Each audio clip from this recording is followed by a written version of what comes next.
Persona 3 first released on July 13th in 2006 for the PlayStation 2, 6 years after the last major installment of the Persona franchise. Persona 3 has seen multiple re-releases, with Persona 3 FES 2 years after the original release of the game, with the addition of The Answer. Persona 3 Portable, a year after FES, which included a female protagonist, and very recently, Persona 3 Reroad, which released 18 years after the original game, bringing the game to an entire new generation. Differently from the first two installments of the Persona franchise, Persona 3 saw the addition of social links, characters which the player could get to know and form bonds with. These social links helped further to tell the game's main theme, which is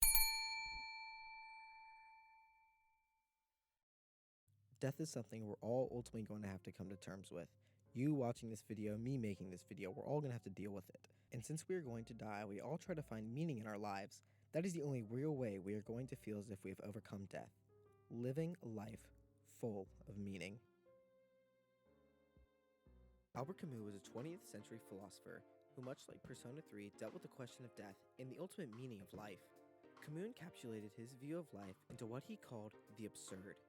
Shown best by his famous words, "One must imagine Sisyphus happy." Camus saw that life had no inherent meaning and no objective goal for humanity to strive for. But in these words, Camus argues that even though life is meaningless, we should see through it and smile even through the apparent lack of meaning. In doing so, we can make our own reasons for living.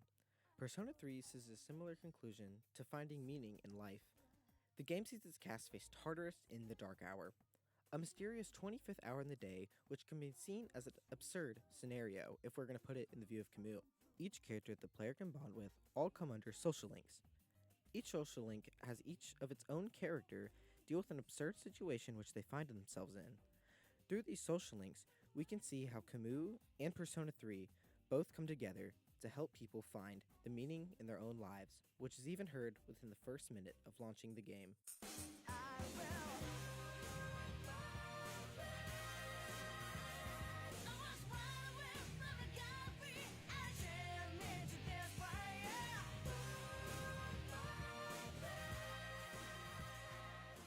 During Rank 3 of Maiko's social link, the player is greeted by a tall, skinny, and very sickly young man. Maiko introduces this man as Stripey, but this young man is Akinari Kamiki of the Sun Arcana, who after this scene the player can form a bond with after collecting his pen and reaching rank 4 academics by August 8th and onward. The player quickly finds out when talking to Akinari for the first time that he's been given quite an absurd situation. Akinari has a terminal illness, though the player is never told what explicitly this illness is. It is evident that Akinari does not have much longer to live as he's frequently taking medicine just to get by. This, of course, always makes him wonder. Damn it. What did I do to deserve this body?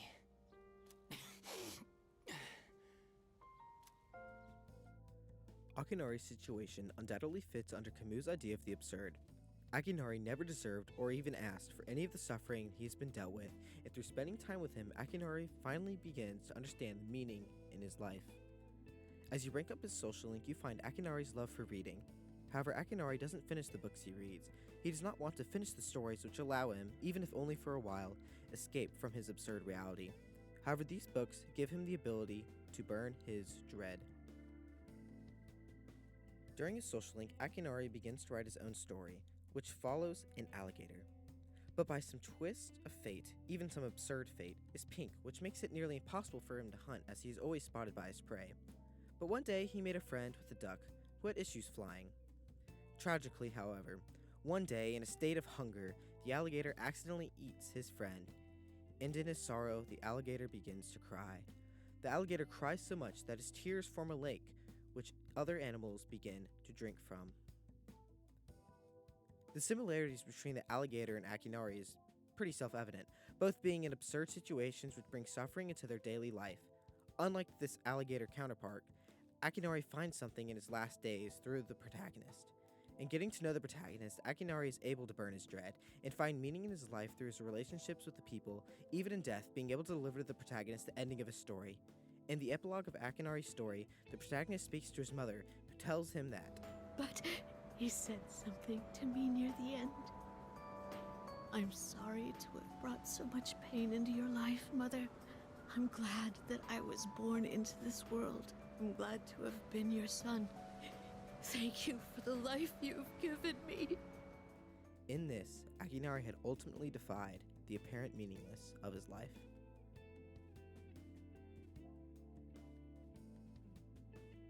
Akinari is someone who is constantly reminded of his own death, the game's main theme, Memento Mori.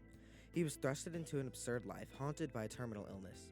However, Akinari was able to look past the apparent meaninglessness of his life and his death, not by rejecting his fate, but by embracing the joy of living despite it, embracing the absurd, and being able to burn his dread.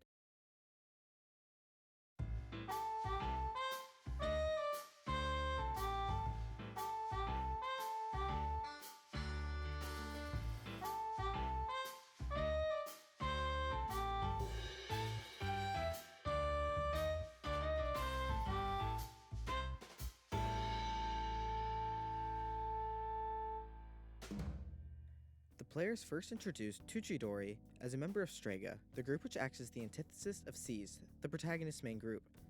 During the story, we learn the backgrounds of the member of Strega, along with Takaya and Jin. Chidori is one of the test subjects under the Kirijo Group research into the Dark Hour and into personas. As a test subject, Chidori's persona was forced upon her in an unnatural persona awakening, make her persona extremely unstable without the use of drugs to help suppress her persona, and even then she is still forced into a short life. Again, we have someone who is forced into an absurd situation. Unlike Akinari, who embraces stories and relationships despite his unfortunate fate, Chidori shuts herself off from anything that could form an emotional attachment. To her, avoiding love means avoiding grief. If she never holds on to anything, she'll never have the fear of losing it. Through the lens of Chidori, this outlook makes sense, being forced into experiments from childhood, having her lifespan be dramatically shortened as a result. Why get attached to anything if she could be gone tomorrow? The only thing she shows care for is the reminder that she is destined to die, her persona, Medea. However, there's something else, well, someone else, who breaks Chidori's will to not attach to anything, the man, Junpei Iori. At first, the interactions between Chidori and Junpei are completely one-sided. Junpei talks, and Chidori barely responds. But then, in a small yet powerful moment, she tells him her name. For most people, this would be nothing. For Chidori, it's everything. A slip in her carefully built armor, proof that, deep down, she still longs for human connection, even if she's terrified of what it can mean. Chidori and Junpei's relationship, if you can even call it that at first, gradually develops. They talk more, inching closer, until the next full moon. During the next full moon, Chidori betrays Junpei, kidnapping him and holding him hostage against the rest of SEES. However, Chidori does not do a single thing to harm Junpei, making it evident to the player that Chidori does not want to risk losing Junpei. She has formed an attachment. After this encounter, Chidori had been captured by SEES to be interrogated because of her ties to Strega. Mitsuru and Akihiko, two third-year members of SEES, try to interrogate her. No answer. She would have no reason to answer, as without access to her persona, she cannot break out. Without access to suppressants, her persona will kill her, so she again shuts off everything from the outside world. However, Junpei comes into the room like a beam of shining light into a dark room, and Chidori's walls break down. She speaks, again showing that the dread that she's been building up has begun to burn as she forms a bond and relationship with someone else. Junpei visits more and more, but eventually Chidori reaches a boiling point. She realizes her biggest fear, attachment, has been visiting her in that hospital room. Chidori's rejection of attachment doesn't help alleviate the building of dread, only numbing it, and she knows it. Later, the other Strega members break her out of the hospital, and she calls for SEES to come to Tartarus and face her. A fight ensues, and ultimately, Chidori is not a match for the members of SEES. Takaya then steps in, aiming his gun, and... Junpei, look out!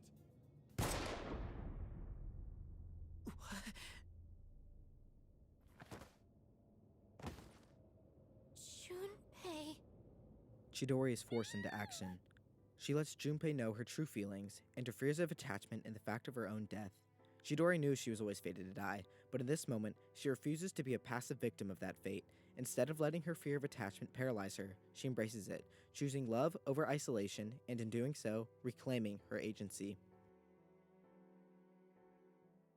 Chidori's childhood is entirely full of Camus' absurd, from being a test subject to having a forceful persona awakening where her death had been decided. Being faced with death, Chidori feared becoming attached to anything in life, not wanting to miss anything so she would have nothing to fear when she died. In the end, her walls crumbled. She got attached. but instead of letting that attachment bring her fear, she let it empower her. Chidori faced her fate head on, not as a victim, but as someone who chose love over fear. She burned her dread, and in doing so, she died on her own terms.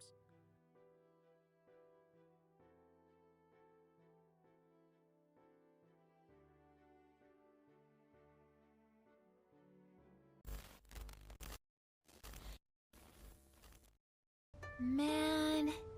Aigis is one of, if not, the most important character in Persona 3, not just in the main story, but in the game's overarching themes. Her very existence embodies the absurd. She's the last of the anti-shadow suppression weapons created by the Koreaja group during their research into shadows in the Dark Hour a decade ago. Aigis is a robot given consciousness, yet she struggles to understand what it means to be alive. She does not comprehend emotions, as seen in her inability to grasp metaphors. At first, she merely follows orders, never thinking for herself, but this robot does change. The player first meets Aigis during the beach trip, where she is seen staring off into the ocean. She rejects both Akihiko and Junpei during their failed Operation Babe Hunt, yet immediately insists that the protagonist is the one she has been searching for. She vows to protect him, claiming that he is her sole purpose in life. In the following months, the player watches as Aigis gradually learns more and more about human behavior. When she first begins attending school, the protagonist notes that she is far from passing as human. Yet as the game progresses, Aigis' mannerisms and actions evolve. She begins to act more and more like a person. However, she remains bound by her programming, simply taking orders. That is until November 4th. Akutsuki, the mastermind behind SEES and the chairman of the school, betrays the group. He reveals that he tricked SEES into defeating the 12 Shadows in order to bring about the fall, and now all that remains is for Aigis to eliminate all the members of SEES as sacrifices. Aigis was first ordered to apprehend SEES, an order she followed, bringing her teammates all the way to the crucifixion zone. There he orders for their execution, and for the first time, Aigis resists.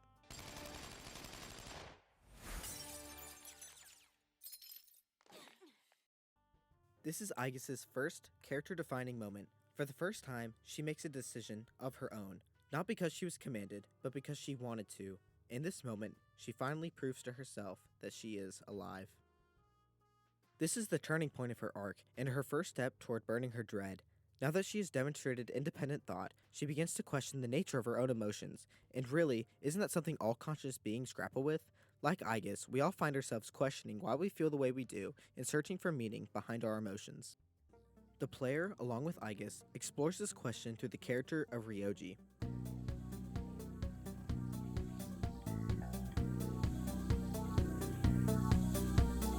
Ryoji serves as both a catalyst for Aigis' growth and a key to her past. From their very first interaction, Aigis reacts with intense hostility. You are dangerous. Over the next month, the player forms a bond with Ryoji. However, everything comes to a head on December 2nd. We see that Aigis' instincts were correct. Ryoji is dangerous. His true identity is death. His real face, Thanatos. Aigis and Ryoji have met before, a decade ago, on that same bridge they stand on now. Unable to defeat him a decade ago, Aigis was left with no choice but to steal the harbinger of death away into the nearest vessel, a boy who just happened to be nearby, the protagonist. This revelation finally explains Aigis' deep connection to the protagonist. It is not just a programmed directive, she remembers now, and with that memory comes something new, guilt. She was the one who sealed death inside him, unknowingly shaping his fate. The directive to protect him was never just programming, it was penance. Yet, for the first time, she is forced to confront the truth. Was she ever truly in control of her actions, or is she just following another preordained path? But understanding the source of her emotions is only half the journey. And it is this dive for understanding that marks Aigis' true transition into humanity. At last, her soul is human, and with that, the player is able to form a social link with her.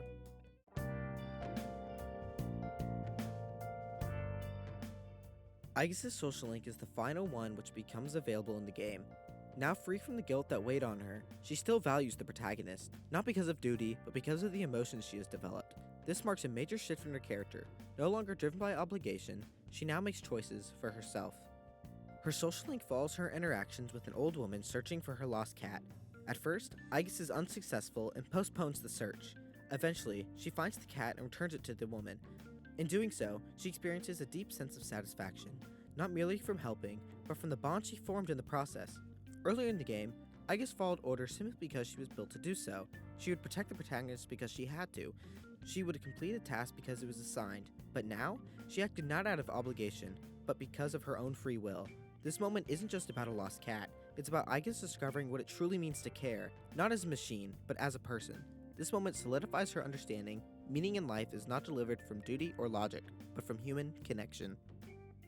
Yet, Aigis' full realization does not come until the very last scene of the game.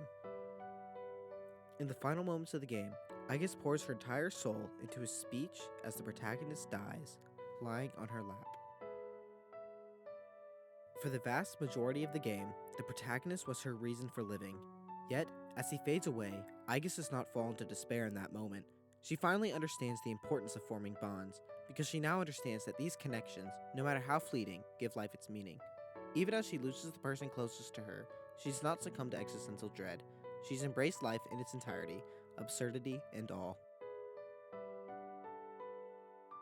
Aigis' story is the most tie-ins with Camus' Absurd, and the game's main theme of facing that absurdity and ultimately burning the dread which it brings.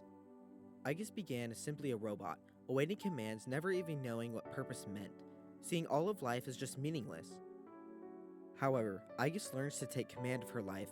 She learns how to form bonds, she learns what emotions are. Because of this, she is able to form meaning in her life through the bond she has formed, and even in face of losing the one closest to her, she's able to see through it. Even though his death may seem meaningless, she's able to see through that absurdity and burn her dread. But what does this mean to us and our own lives? This story and these characters should be used as examples for our own lives. But like these characters, we are all faced with absurd situations. We may question why we should keep moving forward, why any of it matters. But the answer is not found in grand destinies or cosmic truths. It's found in the people we love, the bonds we build, and the moments we share.